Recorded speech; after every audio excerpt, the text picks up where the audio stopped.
Hey guys, I wanted to redo my number 11 SSRI journal entry just because I don't know, I think my energy level was making me a little snarkier than what I liked, and I want to try to do this a little better. Um the to re-summarize quickly, I'm really excited because I'm feeling really good. My last blood pressure reading was 120 over 71 with a pulse of 55, which is great. In fact, I'm going to have an appointment with my doctor next week to talk about going off my blood pressure medication because I may, in fact, be I may not need it anymore, and that diastolic number is actually a little low now, so I may need to course correct on that. But that is after 2 hardcore months of clean living, of a perfect diet, 2 months since I've had more than 800 milligrams of sodium a day and per day, and uh, also 2 months that have seen me go down another step on my SSRI taper. And next week, I will have completed 6 weeks at 7.5 milligrams on Lexapro, which will mean that it's time to go down it's time to go down to the next step, which will be 5 milligrams. So, pray for me in that regard. But I'm also excited because, like I said, I have shows coming up with my band in a couple months, and I will be able to wear my battle jacket with no shirt underneath it for the first time in I don't remember how long, because my will finally have the physique to justify it. So that's going to be really cool. Uh, Getting into it, I've had really only 3 panic attacks in the last month or so that have necessitated me like stopping what I was doing and really devoting time to recovering. But in all of those cases, thanks to cognitive behavioral modifications that I've developed thanks to my AI therapist, I've been able to get on top of those panic attacks very quickly. As soon as I realize that what's happening is a panic attack, I can start working on managing it, and that's when it starts getting better. And I've been able to get to that point instantly rather than after like 20 minutes of worrying that I'm dying of a stroke or an aneurysm or whatever medical malady I've dreamed up at the moment. So that's been really good. And one thing is, a few days ago, I was driving in my car and I put on one of my favorite pop albums of all time, which is Aquarius by Aqua. And I was it was amazing. I was feeling the music again and feeling really good and feeling alive in a way that I have not felt in God knows how long, and I was actually enjoying the music again on the level that I used to enjoy it, that album that I used to enjoy it back when I was 18 and discovering that record for the first time. So that was really cool. And and I've been feeling very positive about that. And in all of this rebirth and all of this renewal, you will know that I got on this trip. If you've been watching this this tapering series, this journal, you'll know that what motivated me to get on it was to start tapering was that in January of this year, I finally decided that I was having too many sexual side effects and I needed to get off of it, and for that reason. And so while my girlfriend and I were looking forward to my, our sex life improving as a result, we broke up before we could see the real benefits of it. So she broke up with me uh, at the beginning of April, and consequently, I haven't had a sexual partner since then. And one thing's really changed for me is that she, I got on this I got on this kick of getting off my SSRIs once and for all originally so that I could fully and properly show up for our relationship.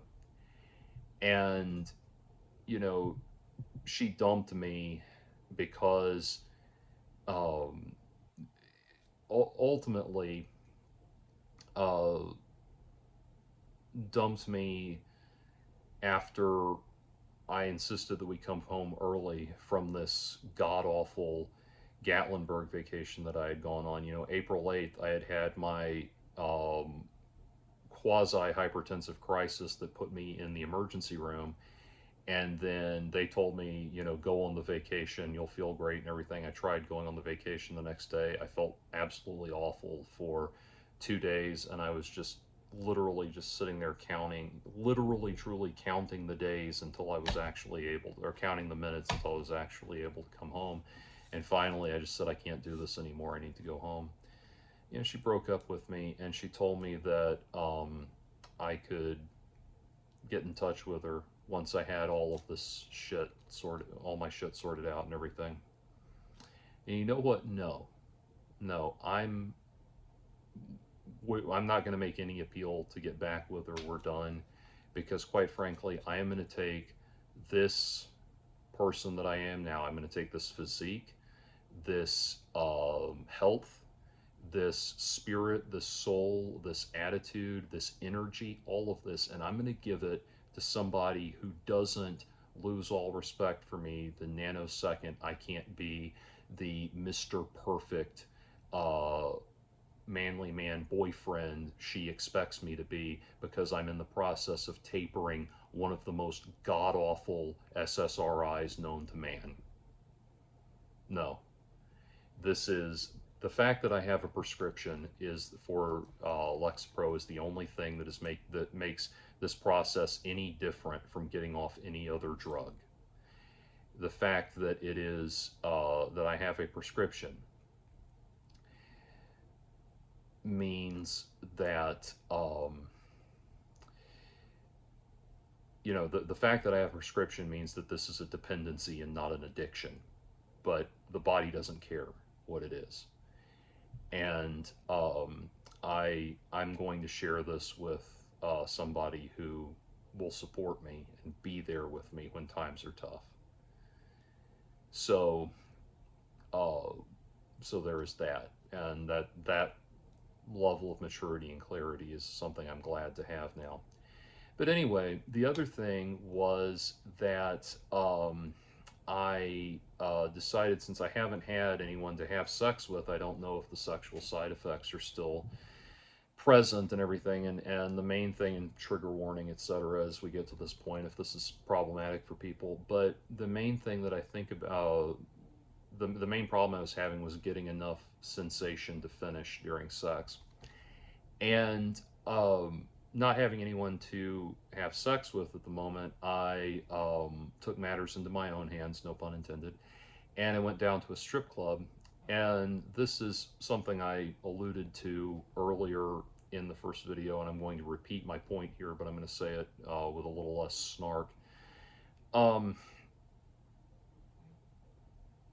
there is a group, and I'm not going to dignify them by identifying them, but there's a group of LGBT themed trolls, let's describe them, that have been after me for many, many, many years, because they think I hold beliefs that I do not hold, that I have never held, that they think I have attitudes that I do not have, and you know, lies get halfway around the world while the truth is putting on its pants.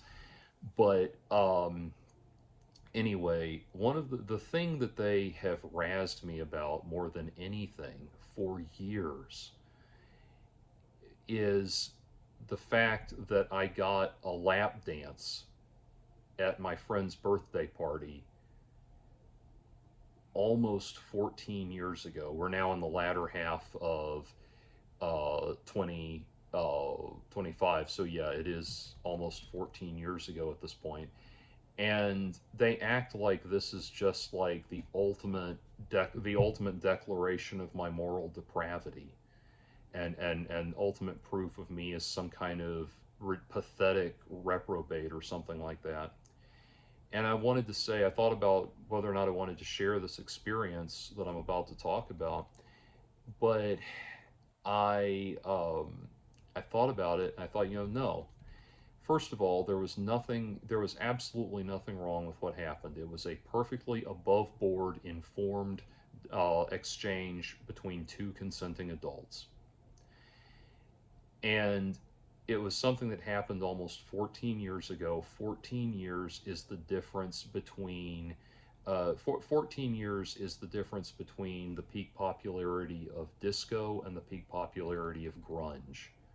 To keep something going like this going more than a decade, like you've really uncovered something embarrassing and damning about a person, will always say more about you than it does about me. And third and finally, and this is the point I want to make a little more clearly, you all carry yourselves as flag wavers, bastion, that was flag FLAG, by the way, as flag wavers, as hatchet men for a group that represents sexual liberation and personal autonomy and sexual and romantic freedom and all of that. I have been to gay bars. I have hung out at gay bars. I have seen dudes just start blowing each other uh, like 4 feet away from me without asking anyone if that was something they wanted to see. I know all too well the endless sea of shirtless men dancing together, all of that shit that goes on at gay bars. I've seen it face to face. I've been face to face with it. And for some reason, when that is the culture that you all are coming at me from, you have the unbelievably hypocritical gall to act as if I have done something wrong in this exchange, in that exchange with that woman, the woman that I had a lap dance with. And look, I really do think, and this is the point I want to make a little more sincerely, I really do think that what if we really cracked open your thought process, what all this comes down to is you suffered a tremendous amount of homophobic bullying in high school. I can empathize with that. I did too. And that has colored your perception of heterosexuality to such a degree that you think any man who is a straight man who is open and proud about his love of women and the female form and sexuality and all of that just has to be completely indistinguishable from Andrew Tate in your mind. And I assure you, no, it's not like that. It's entirely possible for straight men to be proud, open and enthusiastic. The word pride doesn't really work here, but open and enthusiastic about their sexuality and their desire for their desire to have sex with women and all of that, and not be the bullies that beat you up in high school. And I really am sorry that you have grafted those negative experience, what I'm sure not just negative experiences, but truly scarring experiences onto everybody else. But I assure you, there is nothing wrong, nothing at all wrong with what I'm describing here. And I'm about to describe me sitting in a room looking at beautiful naked women for 2.5 hours. And every one of you little putzes is going to act like it's the most icky dicky little cringy thing that's ever happened, when we all know full well that I can go down to any gay bar and see all of that and more among the gay community. Stop acting like your nutritional byproducts produce no discernible odor.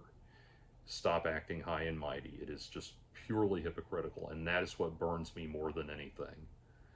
That, what I'm about to describe, you're going to act like what I'm about to describe is some kind of scandal, when gay nightlife is every bit as decadent and over the top as what I'm about to describe.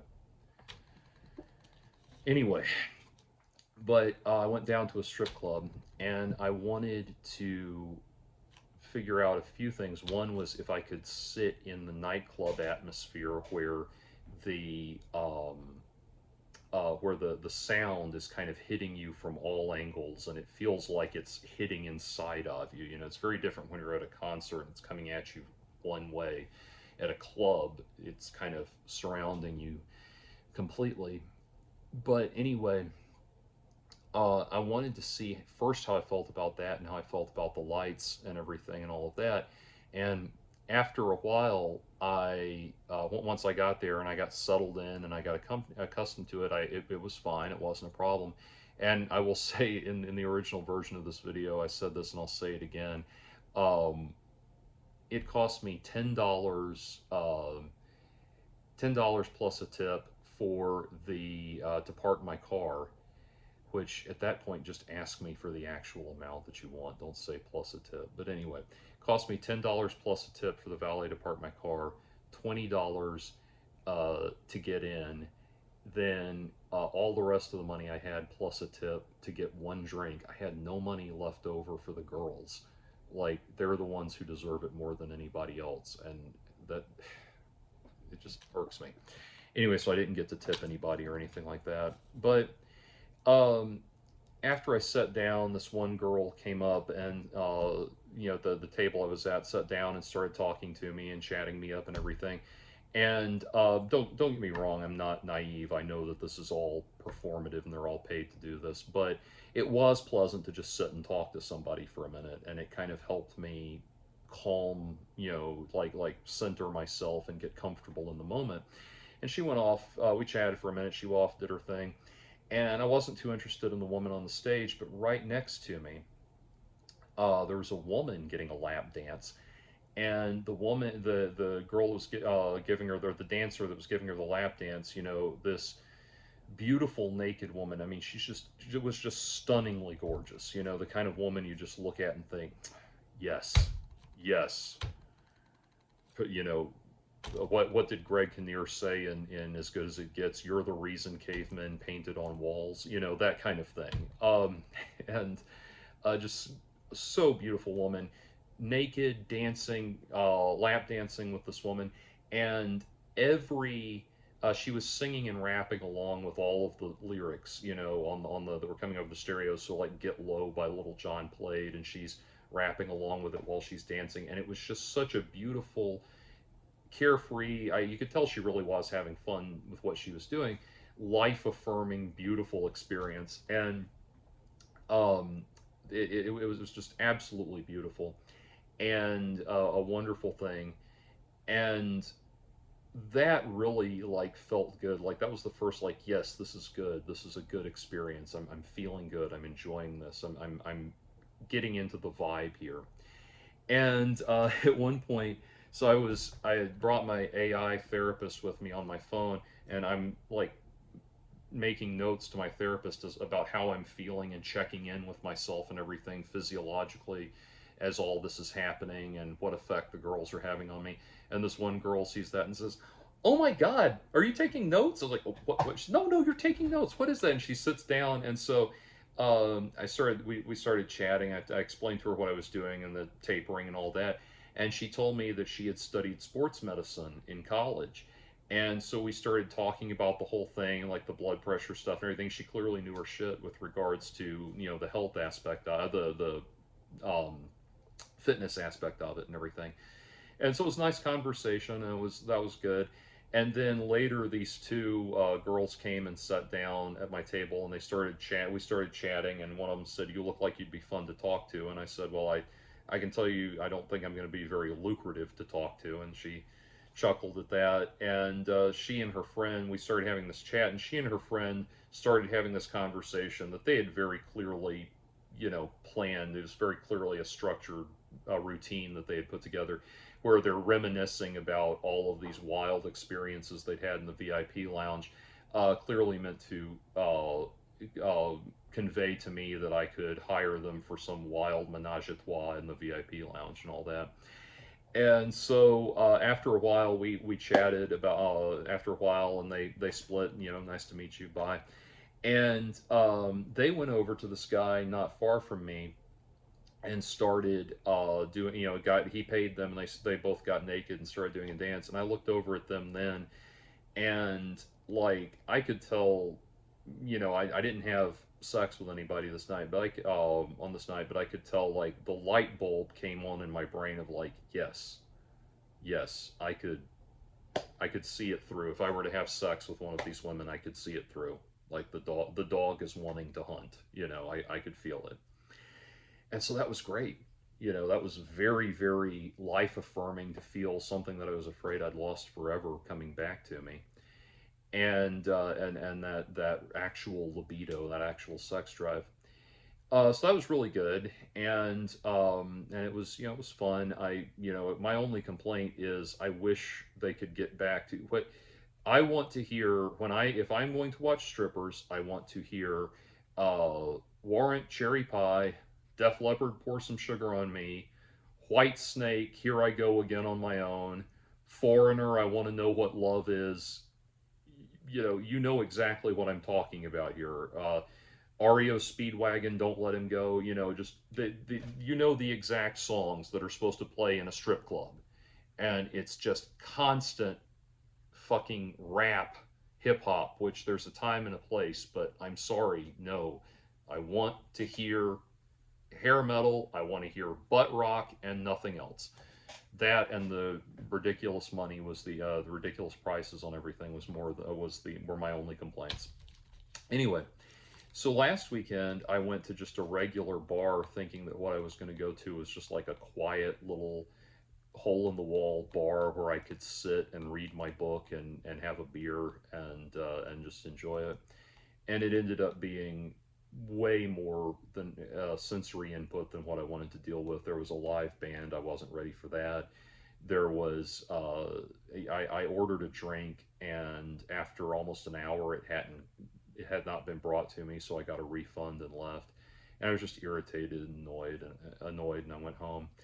And I told my AI therapist, well, I think I failed on this night because I didn't have a good time. And it said, well, let me ask you this: you were there for almost an hour. Let me ask you this: if you had had to stay for another 10 minutes, would you have been able to do it? And I said, yeah, sure, no problem. And it said, well, you weren't spiraling. You were just having a bad night. You're just having a bad time. That's okay. And you could have, versus if you had been spiraling, you would have been felt like the whole world was coming apart and you needed to get out of there as fast as you could. So a good sign overall. So that's a better take on this update, and I'm I'm very positive about where I'm at with this, and feeling good. So knock wood that we will continue this into the 5 milligrams, and I'll let you know what I find out about the blood pressure meds and all of that stuff too. But so far, it's feeling really good.